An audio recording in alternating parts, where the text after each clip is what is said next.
Well, the numbers for the weekend are in, and it looks like Melania, the documentary about the First Lady, is likely to be the highest grossing documentary in a decade. And guess who's losing their minds, folks? Not just this time, the Hollywood intelligentsia, but one not-so-funny late-night comedian, Jimmy Kimmel, who's gone full-blown cray-cray. Allegedly, they exceeded box office expectations. They had the best opening for a non-musical documentary in 10 years.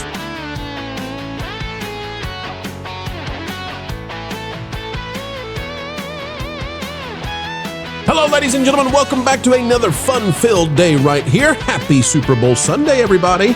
It's another big day in the news. We're finding out that some of the biggest elites in the world were using Jeffrey's Island and World of Warcraft gold money laundering to enrich themselves back in the mid-2000s. How's that for a headline? Video game companies seem determined to destroy their own industry, and the NFL is looking super nervous about their Super Bowl halftime show ratings tonight. But what are we covering today? A story like no other that's driving the Hollyweirds absolutely batty. As we dive in, click the like button, and here we go. Out of Geeks and Gamers, Jimmy Kimmel melts down over Melania documentary success.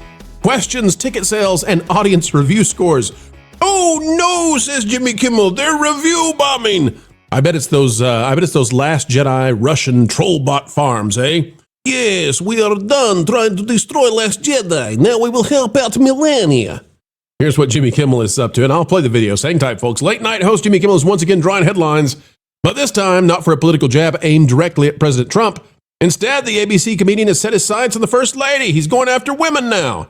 And the unexpected commercial and audience success of the Amazon MGM documentary, Melania. During a recent monologue on Jimmy Kimmel Live, Kimmel questioned both the documentary's box office turnout and its overwhelmingly positive audience reception, suggesting without presenting evidence that the numbers may not be organic. Now, Kimmel's going to have a hard time, folks, because the $8 million that it made last time that he was freaking out about, well, it's making more now. Ready, folks? Let's go to Jimmy Kimmel. Here we go. 3, 2, 1 from Rod Miles. Clip number 1. This weekend, the long-anticipated documentary Melania will hit theaters. According to the Wall Street Journal, Melania pocketed $28 million of the licensing fee for the film. You know, between this and her marriage, she's probably the highest-paid actress in the world. So there you go. There's Jimmy Kimmel. That was before the success. You ready for how he's handling it now that the success has happened?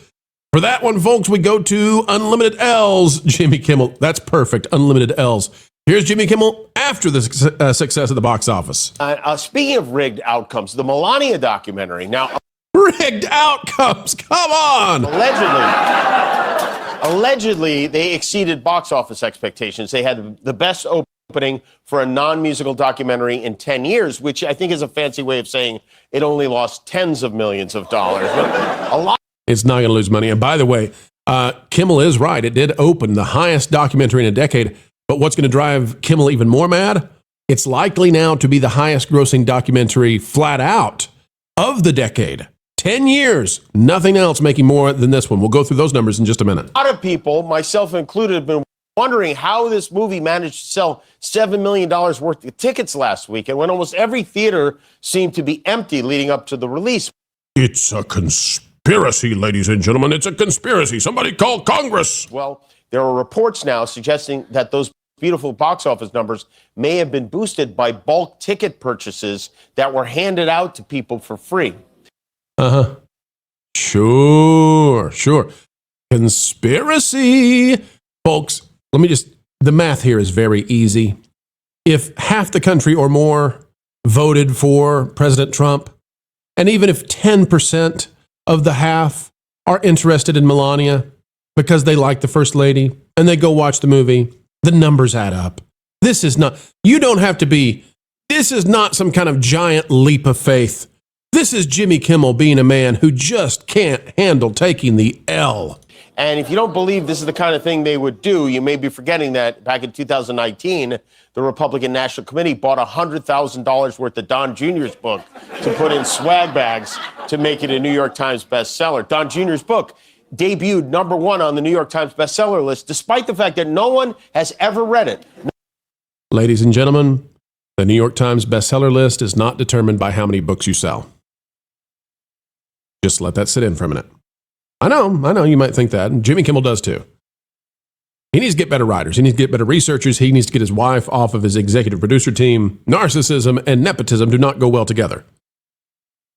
You do not get number one on the New York Times bestseller list by being the highest grossing seller of books. They don't decide it that way. It's essentially a system where they put you in there for whatever reason they deem. Oftentimes, I'm not suggesting this with Don Jr.'s book, but oftentimes it's based on influence, money, that kind of stuff, but it has nothing to do with how much you're selling. No one has ever even opened that book. It might be. All right, so there you go. That's the best Jimmy Kimmel can hope for, is an audience that sees a sign above him that says applause, and they go, "Arr, arr, arr, arr, arr, arr." So that's what he's got. Okay, so how are things going for Melania? Well, sorry, Kimmel. It was at 8 million. Now it's at 13.4. Well, basically 13.5 million. Now, we apply here, folks, the standard rule that based on how it's performing, it's probably going to 2x the first 2 weeks. So we're at the end of 2 weeks. It's probably going to double what it makes in the first 2 weeks based on its current standings. And that means this is on track to make, ladies and gentlemen, pull out your math, $27 million. $27 million, somewhere around there. So where would that put Melania? Well, that would put Melania with $27 million. Let's go through the list. Top notable grossing documentaries from 2016 to 2025. Becoming Led Zeppelin made a total of $10.4 million in 2025. Taylor Swift, The Eras Tour, it's being listed as a documentary. It's not. It's a live concert, or a recorded concert. That clearly is not a documentary. Doesn't count.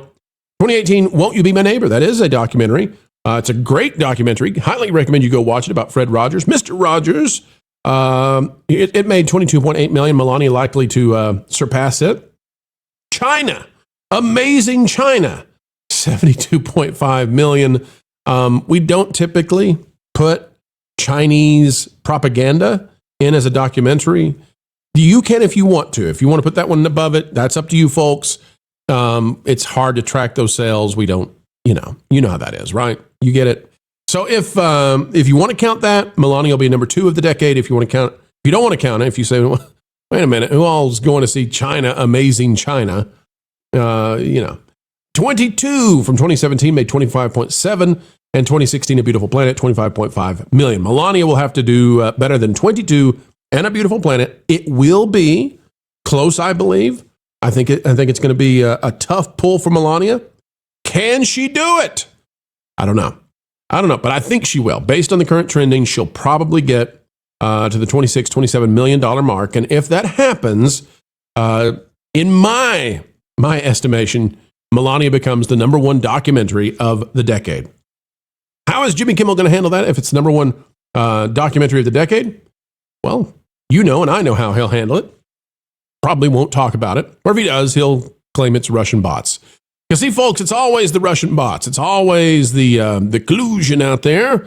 When it's The Last Jedi getting review bombed, it's from Russian bots.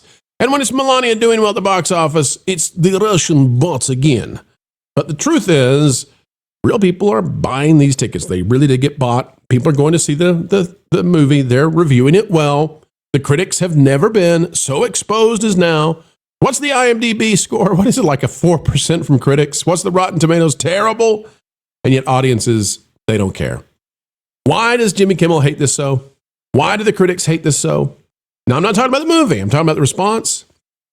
They hate it so, ladies and gentlemen, because it exposes them and it reveals they have no influence. In fact, they might have negative influence. If they come out and they slam something, people just might be more willing than before to go give it a chance to go in the door and pay for it and go buy it and watch the popcorn and eat the popcorn and drink the drinks and all. These people have actually the ability to drive others to do what they say not to do, because that's how unpopular movie critics, official movie critics, Jimmy Kimmel, the late nighters, all these folks are, and they know it. And that's why, by the way, if you wonder, will Dana Walden, the new creative lead of Disney, will she keep Jimmy Kimmel on the air? Well, she might. She might. But if there's an argument for why she would let him go, the reason I would go with is he's actually better for conservatives than he is for anybody else. because when he gets on there and spouts this stuff off, I mean, he just comes off as petulant and silly.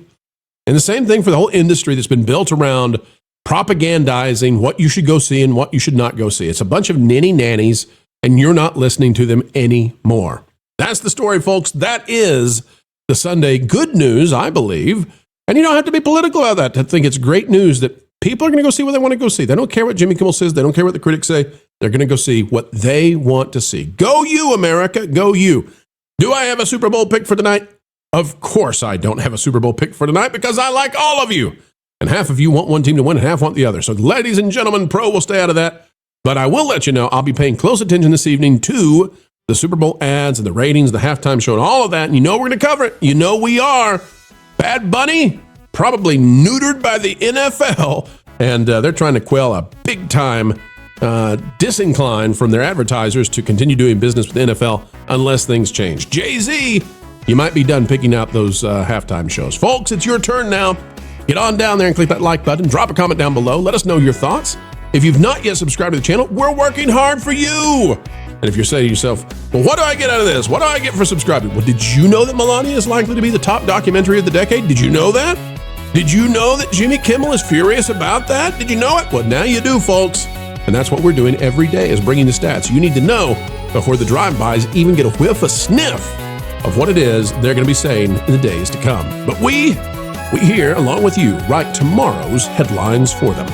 All right, ladies and gentlemen, until the next time, keep learning, keep growing, and as always, keep having fun. I just found out how to get WDW Pro's information, where he gets his sources. I can't believe he uses Wilton. What? We got a job to do. It's easy to hack into WDW Pro's computer. You're kidding me. That's awesome. You know any other stuff? Yeah, just Jonas Campbell told me. Sweet. Said Pro underpaid him or something. A few minutes later.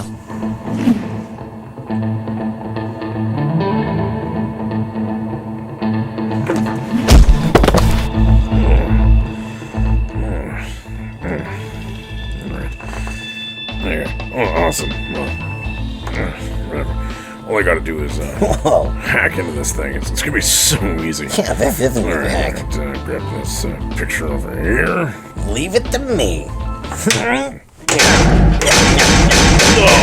Oh, no. Oh, Wilson. Job done. What? No, all we had to do was use the picture because he uses face unlock. Now we gotta go to thatparplace.com and sub to him and his team on YouTube. Oh, well, I already did that because I'm smart.